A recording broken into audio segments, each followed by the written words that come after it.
What is going on, my friends, and welcome back to the Crypto Catch Up, of course, your number one place to catch up on crypto. Now, today we're going to be focusing in on something that's happening for Bitcoin right now because the decision that will be made will have an impact on this market that will be substantial. If this decision is made in a good way, things could be really good. If things are made in a bad way, well, we might see this entire market fall a good bit. And so, of course, I want to make sure that you are fully prepared for it and fully caught up on crypto. And so with that said, let's not waste any more time at all, and let's get straight into it. Now, guys, don't forget, if you do want to trade some Bitcoin on up to 100x leverage without needing to KYC, meaning you don't give anyone your personal information, make sure you check out that Margex link down in the description below. The coolest part about it is you can trade with several different forms of collateral, and you're going to get up to $10,000 worth of bonuses with that Margex link down there. So make sure you take advantage of that. Make sure you do go check that out because it is very worth it. Now, getting into the video today, what we're going to do is we're going to break it up into, of course, first talking about some news that we've recently seen. Then we're going to take a look at how the fundamentals have changed due to this news, and then how it's impacting Bitcoin's price. Now, we have gotten some pretty decent news, especially over the last few days. We've been seeing a lot from, of course, this BlackRock, presentation that we've seen come out over the last couple of days. And one thing that they're really focusing in on is the fact that we have recently seen crypto taking over to some degree. It's outpacing other major technologies in its growth and adoption curve, right? And I like the fact that we're seeing this because it's starting to give us a clear understanding of BlackRock's thesis as to why they are so in on crypto. You know, obviously they have the ETF, and obviously they're making money from managing other people's Bitcoin, and that's cool. And realistically, if we're going to be honest here, they might have only wanted to get into the world of crypto to just make money on management. That's very possible. But the fact that they are not only just doing it for the management fees, but because they are purely bullish on crypto, I think it's important to pay attention to, because it tells us that why they are doing what they're doing, and it shows us that they have a long-term conviction. It shows us that even when times get bad, they're likely still going to double down and triple down on crypto, which is a good thing because it's not going to start to erase some of the progress that's been made this year by them. So, of course, I do think this is great. I like the fact that they're continuing to show us more and more into their thesis, and I do think that's great news. Another thing that we've seen, breaking, FTX bankruptcy plan approved by judge, clearing the path to $16 billion in repayments. Send it. Now, obviously, this doesn't fix anything's not the right word. It doesn't fix what happened, right? It doesn't give people back the money that was lost to the fullest degree. Of course, they will never get all of it back if we're going to be honest here, but it does start to make amends. And I think that a lot of the people who are still bearish on crypto, a lot of the people who spread FUD, a lot of the people who have problems are still people who are impacted by this, are people who thought having their money on one of the biggest exchanges to ever exist was safe, and they lost thousands, if not tens, if not hundreds of thousands of dollars, leaving them with a sour taste in their mouth. And I think injecting some sort of liquidity back into the world of crypto, especially considering a lot of these are altcoin holders, a lot of these are degens to some degree as well. Injecting liquidity back into the realm of crypto through this is a good thing, and I do think that it will make investors have a little bit of better, better liquidity, and of course better opportunities to start to inject themselves back into this market. So definitely some good news there. Now, we did get one piece of rather bad news. It's not the worst news ever, but it's just not good news, and I do think this is actually starting to impact the market a little bit, in which the U.S. Supreme Court has declined to review an appeal over the ownership of 69.3 thousand Bitcoin seized from Silk Road, allowing the government to sell them. Now, of course, this is roughly, if I remember correctly, like $4 billion worth of Bitcoin, and that just does give the Supreme Court, or does give the U.S. government the ability to then go in and just sell this crypto. And however you feel about it, I mean, you can feel how you feel, but this is the fact of the matter. The fact of the matter is they have the ability to sell it now, and they're very likely going to. And so as a result of that, you know, we're in a spot right now where it just kind of depends on the approach that they take. I personally think that there's a chance that they don't sell it. And the reason why I feel that way is because we have seen both political parties really starting to tap into the crypto community. Kamala Harris and, of course, the Democratic Party, they have started to try to appeal to the crypto world. And although I do believe that their primary reason for doing that is not because they actually like or believe in crypto, but more purely that they're trying to get more votes, it is just the truth of the matter that they are trying to, you know, get on our good graces to some degree. And then obviously Donald Trump and the Republican Party have been on the crypto side for quite a while now. And so because of that, in my brain, if we can just see this get to November, there's a chance that the U.S. government doesn't sell this, because there could be implications, or there could be the ability to use this to continue to make us as a crypto world, which actually has an impact now, happy. So We'll see. We'll see what happens, but they do have the ability to sell it, and it is now a possibility that they will sell it. Now, would this be the end of the world? No, not particularly. Would it cause some type of downturn in the market? It possibly could, and it depends on how they go about it. They might be going through market makers. They might be going OTC.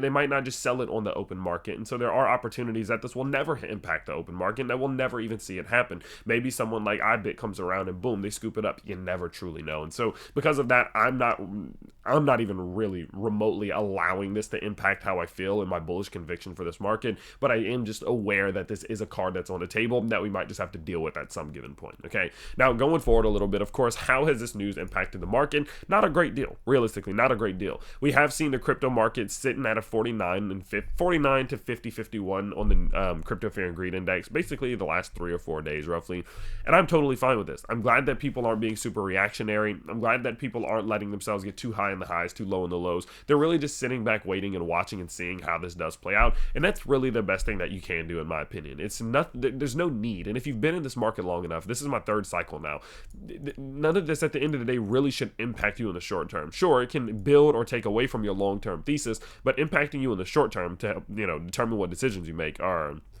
that's just not a good idea. It's just not a very good idea. And so as a result of that, I definitely do like the fact that this market is remaining rather neutral. Now, as a result of this market being neutral, we can see that a lot of our RSIs are also still neutral, right? You look at your 24-hour RSI, we're starting to see kind of congregate towards this neutral zone. A lot of these are starting to get pulled up and down towards this neutral zone. You look at your 1 week as well, very similar position. And what this means is that people are just kind of in a neutral spot. They're not buying, they're not selling a ton. They're really just sitting back, waiting and watching. They're allowing certain things to play out. They're allowing certain catalysts to pay out. I think some people are finally being okay with the fact that, the Iranian conflict isn't particularly escalating to a substantial degree right now. So people are calming down about that. But obviously we do have presidential election things going on. We do have obviously just other environmental factors that are impacting this market, leaving people to just sit back and allow this to play out. And I'm glad that people are finally calming down, because we did see the liquidations running rampant. We saw everybody just on either side of the coin going absolutely nuts not too long ago here, and as a result of that, you saw the liquidations that happened. I mean, the liquidation that happened that one day not too long ago was nuts. This was nuts. The fact that this market ran up like this and immediately pulled back just like that within the span of 24 hours is a key example of why you can't get too crazy with this market, because it will kill you, it will liquidate you. That's just what will happen, okay? And so because of that, obviously the market's in a decent spot, and I do like it. Now, from a technical perspective, and let's kind of get to the point of this video, what decision is about to be made? So the decision that is about to be made is purely a technical decision here for Bitcoin's price.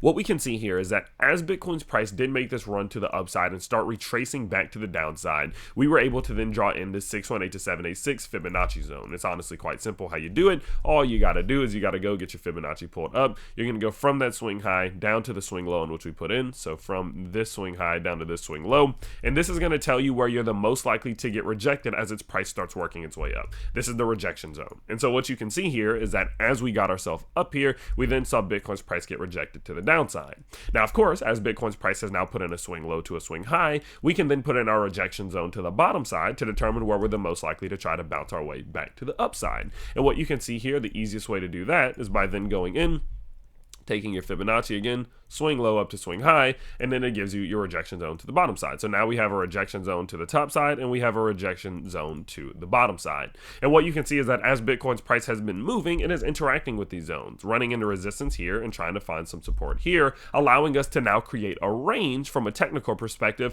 of where we can see Bitcoin get consolidated. And if Bitcoin does break through one of these key levels of either resistance or support, we're in a position in which we can really easily assume where Bitcoin's price is going to continue to and what direction it's likely going to go in. So what Bitcoin's doing right now, and the decision that's about to be made, and now that its price has been rejected by this top side 618 box up here, is whether or not we're going to be able to maintain some support on top of this Fibonacci support zone.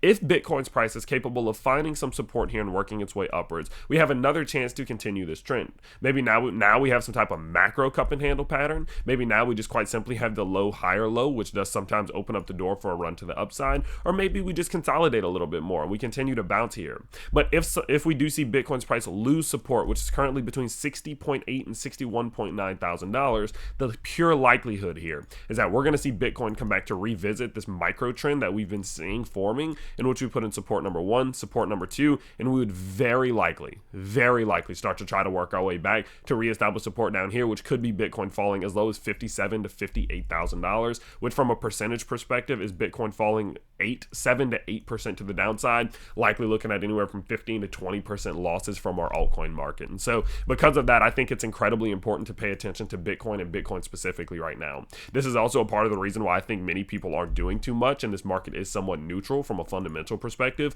because people are waiting and watching to see if Bitcoin's going to be able to maintain this zone, or yes, are we creating some sort of ABC correction to the downside, right? Are we putting in what many people can see as an A, a B, and then a C move to the downside to start trying to work our way back to this macro support? Is that about to happen or not? That's what people are waiting and watching, and that's what I'm also doing as well. And so the next thing that I'm going to do right now is sit back and watch. I may do a little accumulation at the support zone, just knowing that we could bounce to the upside is a good enough reason for me to buy just a little bit, but I'm definitely not buying a lot right now because I need to see whether or not this support's going to hold. And so the biggest thing that I'm going to do again is just monitor that and then understand that if we find some support, we have a couple barriers still in front of us. At the end of the day, we still do need to get past this one up here, right? We still need to get, let me just get rid of this so you can see it more clearly. We still do need to get past this rejection zone up here, and we got whipped by it this time. So even if we do hold some support, we still have to get past the zone, and that in itself might be a battle that takes a couple weeks or maybe even up to a month or two. And so because of that, there is still a lot of work that needs to be done for Bitcoin to really start to recapture some of these highs to the upside now that it has made this move lower. But we will continue to cover them, and we will continue to update you here on the crypto catch up as this does play out. But the best thing that I would do, sit back, wait and watch, see what happens here, and then of course we'll make our next move from that. Don't forget, if you do want to trade some Bitcoin on up to 100x leverage, you can always use the link down in the description below. You won't need the KYC, but you will get up to $10,000 in rewards with that down there. And also don't forget, guys, this is a brand new channel, only 2 months old, and we are pushing up around 1,500 subscribers right now. We do have a goal of hitting 1,500 subscribers by the end of this month. We're on track to do it. So if you want to help out by subscribing to the channel and liking this video if you are new, I would absolutely appreciate it, and I can't wait to see you all next time. Peace out, everybody.